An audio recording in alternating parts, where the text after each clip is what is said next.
Bonjour, dans cette vidéo, on va regarder ensemble l'ordre des éléments qui doivent se trouver dans notre app bar layout et on va essayer de regarder pourquoi cet ordre-là est important et pourquoi il faut le suivre.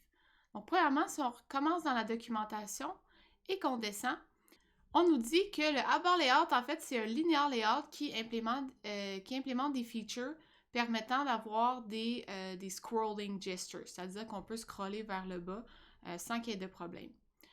On nous dit que c'est très important que ça utilise un coordinateur layout et que si on utilise quoi que ce soit d'autre, la majorité des implémentations ne vont pas fonctionner.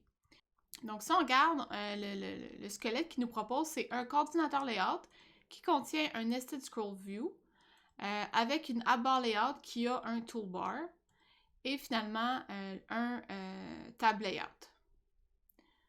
Donc, on va maintenant regarder dans le code cet exemple-là ici, qui a une seule activité. On va l'exécuter. OK, fait comment ça fonctionne? Il y a quand même pas mal d'éléments. Premièrement, est-ce qu'on a, ici, on a notre navigation drawer avec un header et deux éléments qui font rien. On n'a pas le petit hamburger qui est ici, mais on remarque que quand on ouvre le drawer, il prend toute la hauteur. OK, donc ça, on va le regarder ensemble en classe. Mais pour ce qui est du reste, on voit qu'on peut scroller à l'intérieur et même si je suis en bas, je suis capable de l'ouvrir comme ça. J'ai un petit bouton qui se déplace aussi sur lequel je peux cliquer. Et bon, j'ai deux boutons en haut là, dans les settings qui font pas grand-chose. Parfait. Donc, une fois qu'on a regardé ça, si on vient se positionner dans le Activity Main, on regarde, on a un coordinateur layout qui contient une app bar layout avec un toolbar, exactement comme dans la documentation. On a le drawer layout au niveau racine. Ensuite, on a la scroll view, qui, elle, contient certains éléments, c'est pas vraiment important. Notre floating action button, si jamais on veut qu'il reste collé en bas à droite. Et finalement, notre navigation view. Maintenant, ce qu'on va vouloir regarder, c'est, supposons qu'on avait le coordinateur layout avant le drawer layout, qu'est-ce que ça ferait comme changement dans le code? Donc, si je prends ça ici et je le déplace, là, évidemment, il va falloir que j'aille déplacer aussi les éléments qui ferment, là. Donc, lui ici, en fait, je vais aller le placer là, et lui ici, je vais aller le placer là. On doit aussi changer là, les XML machin là, pour qu'ils puissent fonctionner correctement. OK, fait que là, j'ai mon coordinateur layout, mon drawer layout, des éléments, etc. Fait qu'on va le rouler. Parfait, donc là, je vois que j'ai mon navigation drawer, mais en fait, je suis pas capable de le mettre vers la droite ni vers la gauche. C'est comme s'il était constamment présent. Donc, je peux encore cliquer sur les éléments ici, mais je vois plus ce qui est à gauche et je suis plus capable de le scroller du tout. OK, fait que là, si mettons, je me dis, OK, je vais déplacer le app bar layout à l'extérieur du drawer layout, voir ce que ça donne. Donc le app bar layout est ici, on va aller le mettre là. Est-ce que je vais être capable de faire un changement dans le code? Voir une différence. Bon, fait que là, ce que je vois, c'est que maintenant, j'ai le jaune qui est ici. Donc, je peux toujours pas scroller, mais ici, je suis capable de faire apparaître, en fait, le scroll, il est comme rendu sur le floating action button. OK, pourquoi? Ben, parce que là, ma nested scroll view, le drawer layout, maintenant, il contient le floating action button. Fait que c'est comme si l'élément qui me permet d'avoir un menu, il est rendu sur le floating action button. Donc, si je peux le floater là, en l'ouvrant comme ça. Donc, en fait, ça, ce que ça nous dit, c'est que je pourrais utiliser un drawer layout pour pas mal n'importe quoi que je veux qui scrolle là, un peu comme le tiroir de navigation.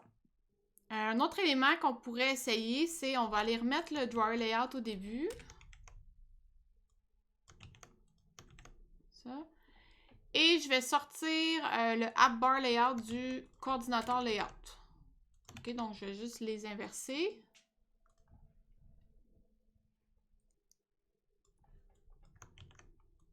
Donc, je vais juste les remettre comme ils étaient avant.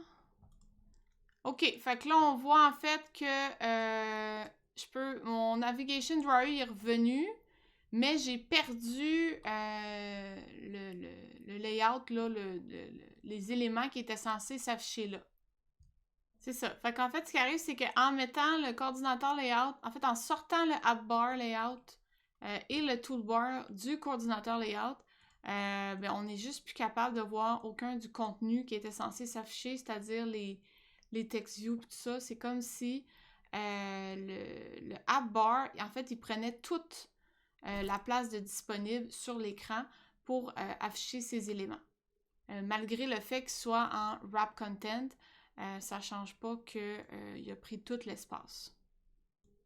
Donc, bref, si on le remet comme il était initialement, on fait un reformat. Voilà, on a tous nos éléments qui fonctionnent bien. Donc maintenant, si on regarde, il faut vraiment, au début, on met le drawer layout pour être sûr qu'on ait le navigation drawer qui ne prenne pas, comme tantôt, là, qui était comme bloqué par-dessus. Après ça, le coordinateur layout qui va contenir vraiment tous les éléments qui vont s'afficher en arrière.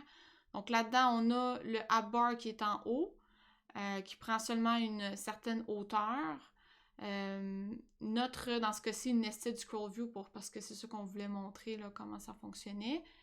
Et finalement, le floating action button qui doit rester à l'intérieur du coordinateur layout aussi pour qu'on puisse le voir là, en tout temps. Et finalement, on a notre navigation view qu'on avait vu dans la première vidéo. Donc, le but de cette vidéo, en fait, c'était de vous montrer que c'est super important de suivre l'ordre qui est expliqué pour être sûr de ne pas avoir des résultats un peu bizarres.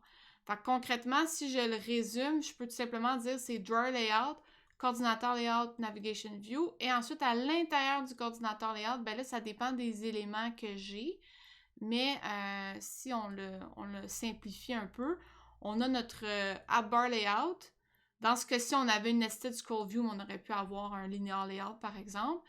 Et notre floating action button qui est à la fin pour qu'il soit en bas en tout temps. Voilà!